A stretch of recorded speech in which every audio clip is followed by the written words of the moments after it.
أنا يا صاحي كي تستريح وبث. بسم اللہ الرحمن الرحیم. الحمدللہ 24 پارے مکمل ہو گئے. سورہ زمر مکمل کری، سورہ مومن پوری پڑھی اور سورہ حامیم سجدہ آدھی سے زیادہ پڑھ لی. سورہ زمر، زمر زمرتن کی جمع ہے. زمرہ، زمرہ مطلب قسم، ایک نوع، ایک قسم، ایک جماعت، ایک گروہ، ایک گروپ، زمرہ. چونکہ قیامت کے دن دوزخ والوں کی بھی اپنے اپنے بدعمالیوں کی وجہ سے الگ الگ جماعتیں ہیں، اور جنت والوں کے بھی اپنے اپنے درجات کے اعتبار سے الگ الگ جماعتیں ہیں. تو ان دونوں طرح کی جماعتوں کا ذکر اس صورت کے اندر ہے، اور لفظ زمر استعمال کیا ہے. زمرن زمرتن کی جمع ہے، اس لیے اس صورت کا نام سورہ زمر ہے. سورہ زمر میں اللہ رب العزت نے کئی سارے مضامین بیان فرمائے ہیں. سب سے پہلی بات اس میں آج کے اس میں یہ ہے کہ اللہ پاک فرماتے ہیں کہ کیا اللہ اپنے بندے کو کافی نہیں؟ الیس اللہ بکاف عبدہ، کہ اللہ اپنے بندے کے لیے کافی نہیں؟ یعنی تم اللہ کو چھوڑ کے جس جس کے آگے ہاتھ پھیلاتے ہو، جس جس کے سامنے اپنی ضرورت کو رکھتے ہو، جس جس سے مانگتے ہو، تم یہ بتاؤ تو صحیح کہ اللہ اپنے بندے کے لیے کافی نہیں؟ تم مانگو تو صحیح اللہ سے، اللہ سے مانگو، اس کی شرائط کے مطابق حرام نوالے سے پرہیز کرو، لوگوں کے دل دکھانے سے پرہیز کرو، حقوق العباد ادا کرو اور اللہ سے مانگو. تو اللہ رب العزت کیسے قبول نہیں کرے گا؟ اللہ رب العزت تو کافر و مشرک کی دعا بھی قبول کر لیتا ہے، تو گناہ گار مسلمان کی کیوں نہیں قبول کرے گا؟ تو اللہ پاک کیا اپنے بندے کو کافی نہیں؟ تو گویا کہ یہ سوال کر کے اللہ پاک ڈانٹ رہے ہیں کہ اللہ اپنے بندے کو کافی ہے. اور حدیث شریف میں آتا ہے جو مخلوق کے سامنے مانگنے کا چلن اختیار کر لیتا ہے، اللہ اس کی تنگ دستی کو کبھی دور نہیں کرتا. جو مخلوق سے مانگنے کی عادت بنا لے تو اللہ پاک اس کی تنگ دستی کو دور نہیں کرتے. جو سوال کا دروازہ کھولتا ہے اللہ اس کے لیے فقر کا دروازہ کھول دیتا. تو اس لیے جو ہے وہ اللہ ہی سے مانگنا چاہیے، اللہ کی طرف رجوع کرنا چاہیے. اس سے آگے اسی صورت میں فرمایا کہ اللہ پاک جو ہے وہ لوگوں کو موت کے وقت بھی روح کو قبض کرتا ہے، اور نیند میں بھی روح کو جزوی قبض کر لیتا ہے. پھر جس کے بارے میں فیصلہ یہ ہوتا ہے کہ اس کو چھوڑ دیا جائے، دوبارہ یہ اٹھ جائے، تو اس کو اللہ پاک موقع دیتا ہے، پھر دوبارہ نیند سے اٹھاتا ہے. اور جس کے بارے میں فیصلہ ہوتا ہے کہ روک لیا جائے تو اس کو روک لیا جاتا ہے. تو ہر آنے والی صبح ہمیں ایک نئی زندگی دیتی، ہر آنے والی صبح ہمیں ایک نیا موقع دیتی، ہر آنے والی صبح ہمیں اس بات کا پیغام دیتی ہے کہ دیکھو تمہاری مہلت اور بڑھا دی گئی ہے، اور مہلت بڑھا دی گئی. ابھی جیسے حج فارم جمع ہو رہے تھے تو حج فارم جمع ہونے کی ایک تاریخ دی گئی تھی کہ بھئی فلاں تاریخ تک جمع. تو بعض اوقات ایسا ہوتا ہے کہ گورنمنٹ کو مطلوبہ مقدار میں، مطلوبہ تعداد میں فارم آتے نہیں، تو اس تاریخ کو اور بڑھا دیتے ہیں، اس کو اور بڑھا دیتے ہیں. تو جو لوگ بیچارے کسی کمزوری کی وجہ سے رہ گئے، پہلے بندوبست نہیں تھا، بعد میں بندوبست ہوا تو انہیں آسانی ہو جاتی ہے، وہ شامل ہو جاتے ہیں. تو اس لیے اللہ پاک ہمیں ہر آنے والی صبح، ہر نیند سے اٹھنے پہ ہمیں ایک زندگی اور مل رہی، تو ہم جو ہے وہ اس کی قدر کر لیں. اس کے آگے سورہ زمر میں اللہ پاک نے ایک آیت نازل کی. حضرت حمزہ رضی اللہ تعالیٰ عنہ جو حضور صلی اللہ علیہ وسلم کے سگے چچا، حضور صلی اللہ علیہ وسلم کے دودھ شریک بھائی، اور حضور صلی اللہ علیہ وسلم کے جگری دوست، اور حضور اکرم صلی اللہ تعالیٰ علیہ وسلم کے اوپر وہ دوستی میں ایمان لائے. کہ ابو جہل نے حضور صلی اللہ علیہ وسلم کو پریشان کیا، تنگ کیا، گلے میں چادر ڈال کے موڑا جس سے دم گھٹنے لگا. سیدنا ابوبکر صدیق رضی اللہ تعالیٰ عنہ آئے، ہٹایا. حضرت حمزہ رضی اللہ تعالیٰ عنہ جو اس وقت تک مسلمان نہیں ہوئے تھے، انہیں پتہ چلا، وہ ابو جہل کے پاس گئے، اس کو گریبان سے پکڑ کے گرایا اور اس کو پکڑ کے مٹی میں گھسیٹا، اس کے گلے میں چادر ڈالی، ویسے ہی موڑا، اور آ کر حضور صلی اللہ علیہ وسلم کو بتایا کہ بھتیجے خوش ہو جاؤ، میں نے تیرا بدلہ لے لی، میں نے تیرا بدلہ لے لی. تو حضور صلی اللہ علیہ وسلم نے فرمایا اس کا مفہوم ہے کہ میں تو اس وقت خوش ہوں گا جبکہ آپ بھی اس کلمے کو پڑھ لیں۔ تو حضرت حمزہ رضی اللہ تعالیٰ عنہ مسلمان ہو گئے۔ تو ان حمزہ رضی اللہ تعالیٰ عنہ کو شہید کرنے والے ہندہ کے غلام وحشی ابن حرب، یہ بعد میں مسلمان ہوئے فتح مکہ کے بعد۔ وحشی ابن حرب ان لوگوں میں سے تھے جن کے بارے میں یہ سخت حکم آیا تھا کہ یہ اگر کعبے کے غلاف میں بھی چھپ جائیں تو انہیں وہاں سے نکال کے قتل کیا جائے۔ فتح مکہ کے دن سب کو معافی کا اعلان کر دیا تھا، لیکن کچھ خاص لوگوں کے لیے ریڈ وارنٹ جاری ہو گیا تھا کہ ان کو چھوڑنا نہیں۔ تو حضرت وحشی ابن حرب چھپ کے چلے گئے۔ تو ان کے خیر خواہوں میں سے کسی نے مشورہ دیا کہ بھائی دیکھو، محمد صلی اللہ علیہ وسلم کی تلوار سے ان کے ہی دامن میں پناہ مل سکتی ہے اور تم بچو گے نہیں کہیں، ان کے اوپر ایمان لے آؤ، بچ جاؤ۔ حضور صلی اللہ علیہ وسلم کے پاس انہوں نے قاصد بنا کر بھیجا کسی کو کہ میں آپ کے اوپر ایمان لانا چاہتا ہوں، کیا میرا جرم معاف ہو سکتا ہے؟ تو نبی کریم صلی اللہ تعالیٰ علیہ وسلم نے توقف فرمایا، پھر یہ آیت نازل ہوئی، یا عبادی الذین اسرفوا علی انفسہم لا تقنطوا من رحمت اللہ، کہ اے میرے وہ بندوں جنہوں نے اپنی جانوں پہ ظلم کیا، اللہ کے نافرمان ہوئے، اللہ کے رسول کے مقابل میں آئے، تم بھی اللہ کی رحمت سے مایوس نہ ہونا، ان اللہ یغفر الذنوب جميعا، اللہ چاہے تو سارے گناہوں کو معاف کر سکے۔ تو پھر اس کے بعد یہ حاضر خدمت ہوئے اور حضور صلی اللہ علیہ وسلم پہ ایمان لائے، اور پھر باقی ساری زندگی انہوں نے غزوات میں اور جہاد میں گزار دی۔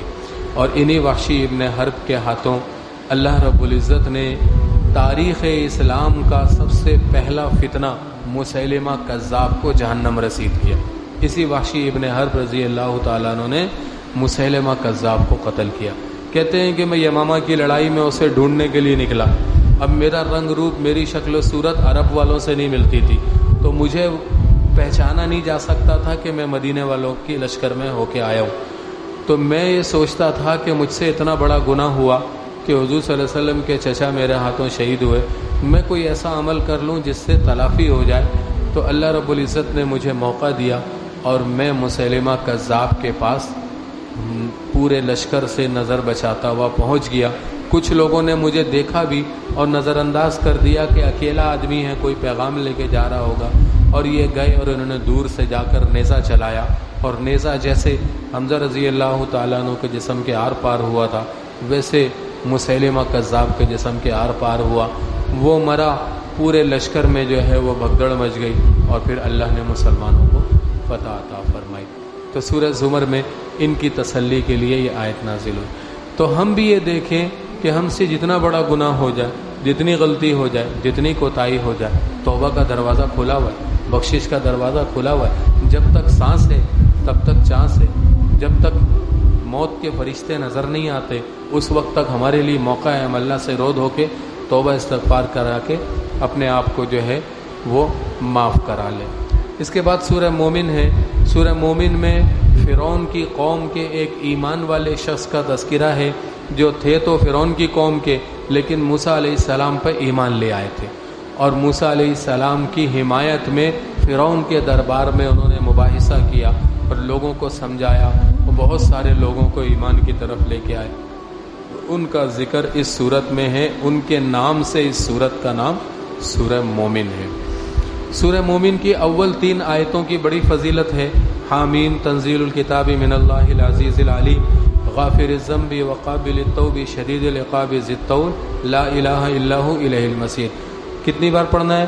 3 بار پڑھنا ہے فجر کے بعد، 3 بار پڑھنا ہے مغرب کے بعد، 3 بار پڑھنا ہے فجر کے بعد، 3 بار پڑھنا ہے مغرب کے بعد۔ نمبر 1 اس کا فائدہ یہ ہے کہ اللہ کی طرف سے ناگہانی مصیبتوں سے حفاظت ہوگی۔ ناگہانی مصیبت سے کبھی کوئی گاڑی کچل کے نہیں جائے گی، کبھی کوئی چھت نہیں گر جائے گی، کبھی کوئی انجانی گولی نہیں لگے گی آ کے، ناگہانی مصیبتوں سے حفاظت ہوگی۔ دوسرا یہ ہے کہ فرشتوں کی ایک جماعت اس کے اوپر مقرر کر دی جائے گی جو اسے نیکی کے وقت نیکی کی طرف چلائے گی اور برائی کے وقت برائی سے وہ جماعت اسے روکے گی۔ یہ فرشتوں کی ایک جماعت اس کے اوپر ہر وقت مقرر ہوگی، اور پھر فرشتے یہ اس کے لیے دنیا میں ہر وقت معاون اور مددگار ہوں گے۔ اور تیسرا فائدہ اس کا یہ ہے کہ پل صراط پر اللہ پاک ایک نور، ایک روشنی اس کے لیے مقرر کریں گے کہ جس کی روشنی میں یہ پل صراط کو پار کریں۔ تو بہت آسان سا کام ہے۔ 3 آیتیں، حامیم تنزیل الکتاب من اللہ العزیز العلیم، غافر الذنب وقابل التوب شدید العقاب ذی الطول لا الہ الا ہو الیہ المصیر۔ اس کو یاد کر لیں، 1 دن میں یاد ہو جائے گی، 2 دن میں، 4 دن میں، ہفتے میں تو یاد ہو ہی جائے گی۔ تو اس لیے اس کو یاد کریں۔ جب تک یاد نہیں ہوتا اس وقت قرآن کھول کے دیکھ کے پڑھ لیا کریں، کوئی منع تھوڑی ہے۔ صرف نماز میں قرآن دیکھ کے پڑھنے کی اجازت نہیں، باقی تو آپ قرآن دیکھ کے پڑھ لیں۔ تو فجر کے بعد 3 بار پڑھ لیں گے انشاءاللہ، اور انشاءاللہ مغرب کے بعد 3 بار پڑھ لیں گے، تو یہ سارے فائدے اللہ پاک جو ہے وہ ہمیں عطا فرمائیں گے۔ اسی طرح سورہ مومن میں ہی ایک آیت ایسی ہے کہ جو اللہ رب العزت نے ایک خاص تحفہ اس امت کو دیا کہ اگر کوئی شخص بے بس ہو جائے، کسی سے بدلہ نہیں لے سکا، وہ طاقتور ہے، اس نے اس کو پیس دیا، رگڑ دیا، مال کھا گیا، گھپلا کر دیا، یا طاقت کے زور پہ جیل میں ڈلوا دیا، یا طاقت کے زور پہ تباہ کر دیا، وہ اس آیت کو پڑھتا رہے، اللہ رب العزت اس کے نقصان کی بھی تلافی کریں گے، اس کے دشمن کو بھی ذلیل و رسوا کریں گے، اور اسے دنیا میں اور آخرت میں رسوائی سے دوچار کریں گے۔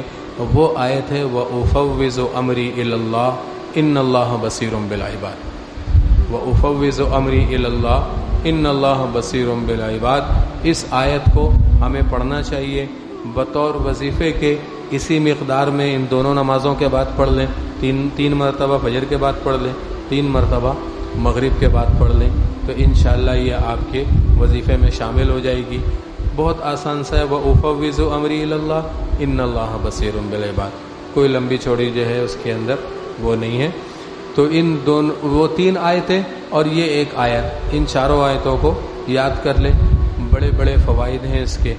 اور پھر آگے اسی صورت میں اللہ رب العزت نے یہ فرمایا کہ دنیا میں لوگ سرکشی کرتے ہیں، حکم عدولیاں کرتے ہیں، نافرمانیاں کرتے ہیں، اور جب ہماری طرف سے پکڑ آ جاتی ہے تو اس وقت توبہ کرتے ہیں، اس وقت توبہ کرتے ہیں جب پکڑ آ جاتی ہے۔ سمجھ لیجئے جب پکڑ آ جاتی ہے تو اس وقت کی توبہ قابل قبول نہیں ہوتی، جب عذاب آ جاتا ہے تو توبہ قابل قبول نہیں ہوتی۔ تو اس لیے ہر حال میں اللہ کی طرف رجوع کرنا چاہیے۔ گناہ، خطائیں، غلطیاں تو ہم سب سے ہو جاتی ہیں، ظاہر ہے صرف انبیاء سے غلطیاں نہیں ہوتی، باقی تو سب سے ہوتی۔ انبیاء گناہوں سے پاک ہوتے ہیں، باقی تو سب گناہوں میں مبتلا ہے، کسی سے چھوٹے ہوتے ہیں، کسی سے بڑے ہوتے ہیں، کسی سے تھوڑے ہوتے ہیں، کسی سے زیادہ ہو جاتے ہیں، تو گناہ میں تو سب مبتلا ہے۔ تو اللہ پاک سے معافی مانگتے ہوئے چلنا چاہیے، مہلت کے ختم ہونے سے پہلے پہلے معافی مانگے۔ اور آخر میں سورہ حامیم سجدہ میں اللہ رب العزت نے قیامت کے دن فرمایا کہ انسان کے آنکھیں گواہی دیں گی، انسان کے کان گواہی دیں گے، اور انسان کے جسم کی یہ کھال، چمڑا، یہ گواہی دے گا۔ اللہ پاک فرماتے ہیں کہ حتی اذا ما جاؤہا شہد علیہم سمعہم وابصارہم وجلودہم، کہ جب یہ اللہ کے دشمن، یہ نافرمان آئیں گے اللہ کے پاس تو ان کے اوپر ان کی آنکھیں گواہی دیں گی، ان کے کان گواہی دیں گے، اور ان کے جسم کی کھال گواہی دے گی۔ اور پھر یہ بولیں گے اپنے جسم کی کھال کو مخاطب کر کے کہ تم نے ہمارے اوپر کیوں گواہی دی، ہم نے تمہاری لذت کے لیے تو گناہ کیے تھے۔ تو وہ کھال کہے گی کہ انطقنا اللہ الذی انطق کل شیء، ہمیں بولنے کی صلاحیت اس رب نے دی جس نے بولنے کی صلاحیت زبان کو دی ہے، اس رب نے ہمیں بولنے کی صلاحیت دی۔ اور اللہ فرماتے ہیں کہ تم سب سے چھپ سکتے ہو، اپنے گمان کے مطابق تم سب سے چھپ سکتے ہو، تم اپنے جسم کے اعضاء سے کہاں چھپ سکتے ہو؟ تم تو نہ آنکھوں سے چھپ سکتے ہو، نہ کانوں سے چھپ سکتے ہو، نہ جسم کی کھال سے چھپ سکتے ہو، نہ ہاتھوں سے، نہ پیروں سے، اسے تو چھپ نہیں سکتے۔ ہاں اللہ پاک فرماتے تم گناہ اس لیے کرتے ہو کہ تمہارا یہ خیال ہے کہ اللہ تمہیں گناہ کرتے دیکھ نہیں رہا، تمہارا خیال ہے کہ اللہ پاک تمہارے ان گناہوں کو جانتا نہیں ہے، اور اسی گمان نے تمہیں برباد کر دیا۔ تو اس لیے جو ہے ہمیں ہر وقت اللہ رب العزت کا استحضار ذہن میں رکھنا چاہیے، اور استحضار جب ذہن میں ہوگا، استحضار یعنی دھیان، خیال اللہ کا ذہن میں ہو، جب یہ خیال ہوگا کہ اللہ دیکھ رہے ہیں، اللہ سن رہے ہیں، اللہ سب جانتے ہیں، دلوں کے حال کو جانتے ہیں، تو پھر ہمارے لیے گناہوں سے بچنا بھی آسان ہوگا، نیکیوں کا کرنا بھی آسان ہوگا۔ اللہ رب العزت ہم سب کو کہنے سننے سے زیادہ عمل کی توفیق عطا فرمائے۔ اللہم لک الحمد کما انت اہلہ، وصلی علی سیدنا مولانا محمد کما انت اہلہ، وفعل بنا ما انت اہلہ انک اہل التقوی واہل المغفرۃ۔ یا اللہ ہمارا بیٹھنا قبول فرما، کہنا سننا قبول فرما، کمی کوتاہی غلطیوں کو معاف فرما۔ جناب نبی کریم صلی اللہ علیہ وسلم نے اتنی خیر کی دعائیں مانگی ہیں، وہ خیر میں بھی نصیب فرما۔ اتنے شرور سے پناہ چاہیے ان سے ہمیں بھی پناہ عطا فرما۔ یا اللہ رحم کا، کرم کا، فضل کا، وسعت کا، بخشش کا، آسانی کا، عافیت کا معاملہ فرما۔ صلی اللہ تعالی علی خیر خلق محمد و آلہ و اصحابہ اجمعین، آمین۔